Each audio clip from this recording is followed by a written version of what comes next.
Everyone, we've tracked down the waterfall. Right, it's the natives run it, and it's 150 pesos per person to get in, but it's kind of late, so I didn't want to rush. I think we're about a 15-minute walk from here. This is the entrance here, so it goes back that way, and so that's the place where you pay, and then you walk back another, I think he said 600 I don't know, meters or something, so it's not too far. But I wanted to check out where it was. Like I said, 150 a person to get in. Kind of pricey. Depends on how good it is.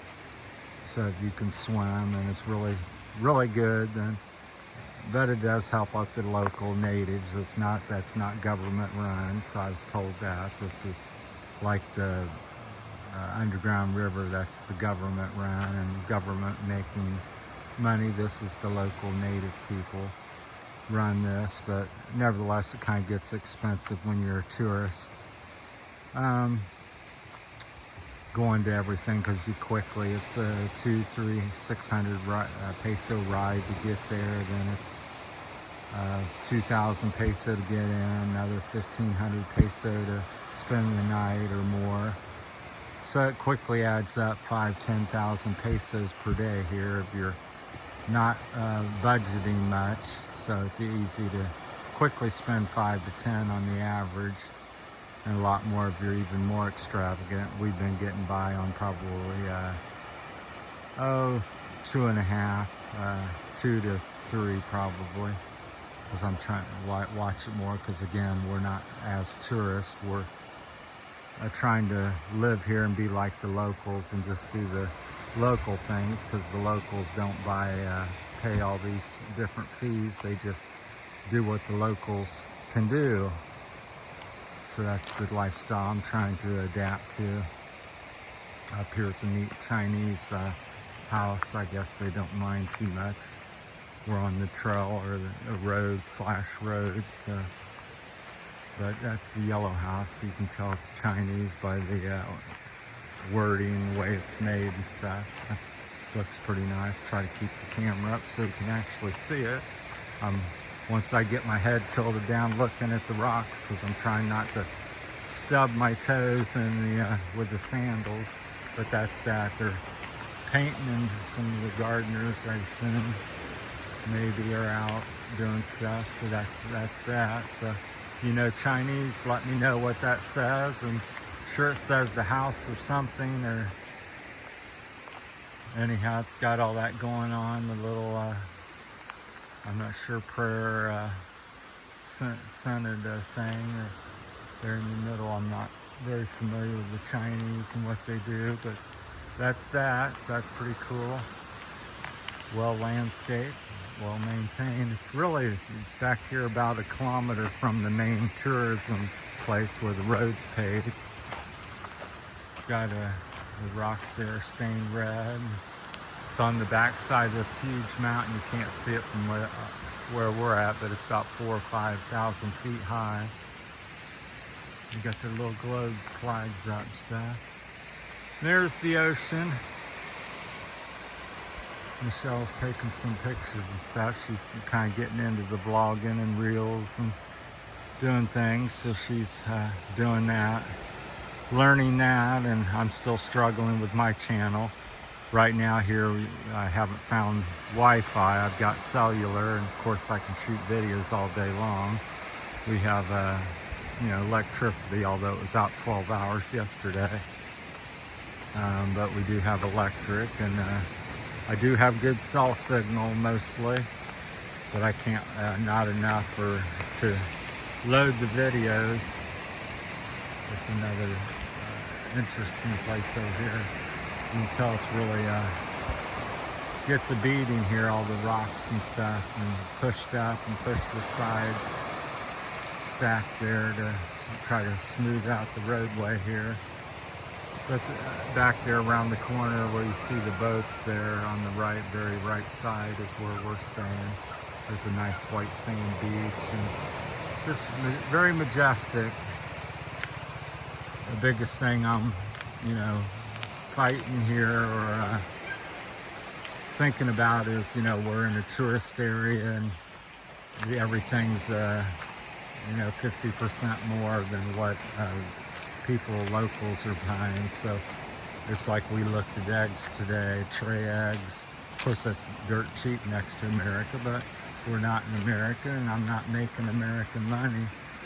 Here's this place, it's pretty nice. Similar to the Chinese house, but it's pretty nice. That's that. Beautiful. But getting back to the eggs, we went to one store, it was $3.50. Went to another one, it was $300. Went to another one, it was $2.50. I think, and $2.50 is pretty average here. $2.50 to $300. $3.50 on the high side. $200, $2.50 would be low to $2.50 is pretty much spot on. Try to keep the camera up. We went swimming today, so my arms are tired from battling the waves and flailing around in the ocean. It's a lot of fun. Michelle really enjoyed it. She was learning to, swim more and do stuff like that. So, yeah, just a beautiful mountain out back, and it's just huge. I can't show it to you because we're right on the foothill of it, so you can't see it. But it's much like what you can see across the ocean there. It's just a huge one here on the right of us.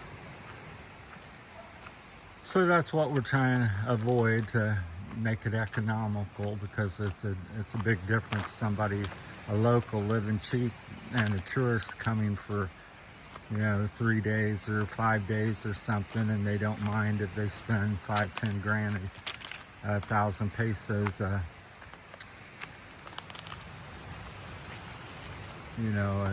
day. So me, I would be broke in 10-15 years or something at that rate, probably. That's the thing I'm worried about. My health's poor. Maybe I'll not be here in 5 or 10 years and don't have to worry, but I try to think, like to go to mid-70s or 80 maybe. All my parents lived into their 90s. I really can't afford to do that at this point. But it depends. Well, the good thing is as you age, that's pretty cool. Just looking at the artwork there. Somebody painted that, probably locally. Paradise Glaze Wellness Beach Resort. So that's what that says. Yeah. Looks more of a Midwest theme than a Philippine theme, as far as the landscape looks. Looks more like Ohio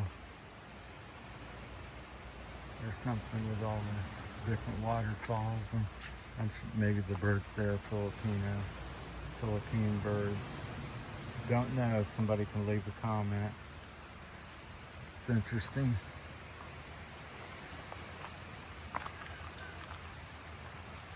So now we know where the waterfall is, but it's 300 peso to get in, so we may go. The underground river, I think, is about 30 minutes away or so, 20-30 minutes away by boat, or maybe more than that by car, because you have to wind around the mountains. I think 20-30 minutes by boat. And it's, I think, around 1,800 peso to 2,200 peso. Depends on if you have a private tour, or you have food, or you go with a group and don't have food. So group with food, group without food, group with private tour with no food, private tour with food. So it's different. So I kind of got that information because there's like 3 or 4 tour groups here in the, at least that I've seen, 3 or 4 taking tours there in town. There's lots of little buses and stuff. Hello. So you can see what I'm dealing with, all the big rocks, and they're leaf covered.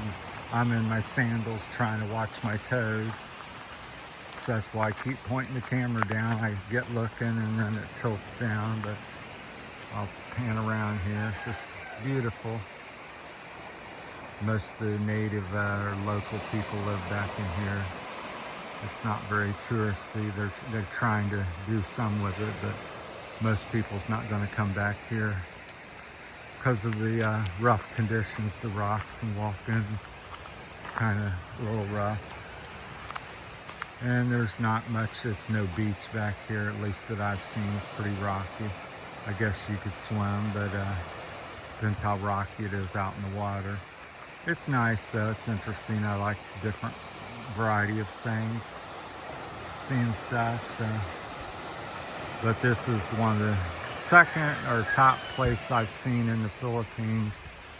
I would say the best is probably Gigantes Island tours. We toured 6-7 islands over there when I first got here in February. That was really nice. But this reminds me of that.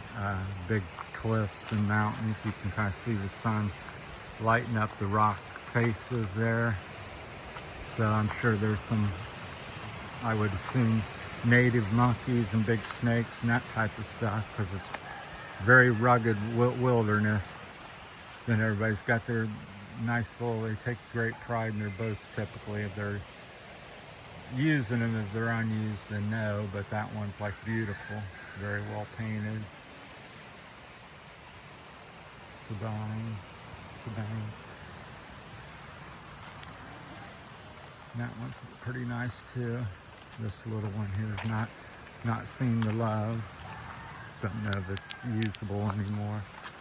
Then there's people living up on the edge of, you know, everywhere you look, there's somebody doing something here in the Philippines. You can think you're nowhere around, there's somebody living there and they got a cell phone, and seems 99% of the people, no matter where you go, have cell phones here.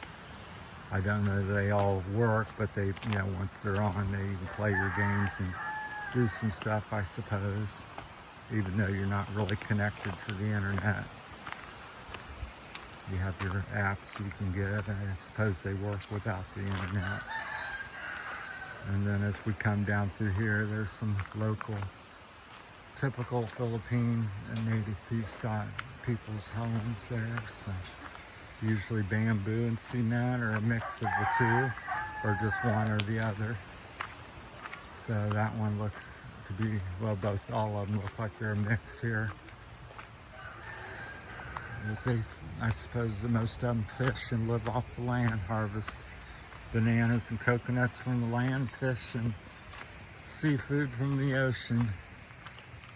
But I would say this is the cleanest place in the Philippines I've been. I've been 3 or 4 places, Guimaras and Manila, Iloilo, different places on Visayas Island, and this has probably 85% less trash here.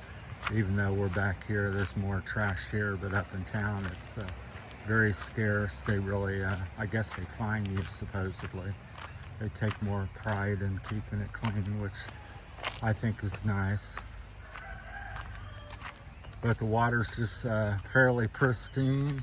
The only thing I noticed was the sediment from over on the beach, the sand, the waves just crashing in, you know, stirred up the sand and the surf. So other than that, it was minor.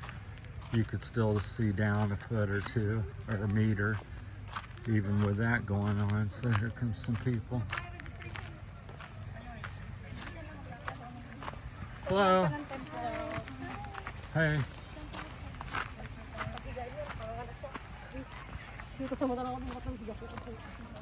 And the dogs are pretty well behaved. They're used to seeing tons of people, and even expats like myself. There's probably maybe up to 50 people staying here.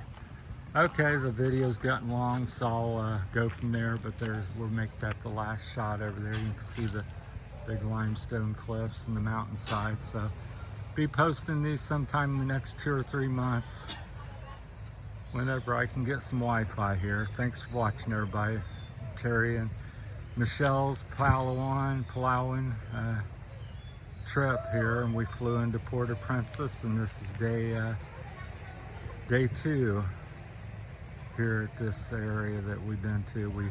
First day we stayed in Puerto Princesa area resort, and then we've come over here, which is what I was really wanting to do. So it's about 80 kilometers, I call it, north of Puerto Princesa. So all right, thanks for watching, everybody. Take care, and we'll see you tomorrow.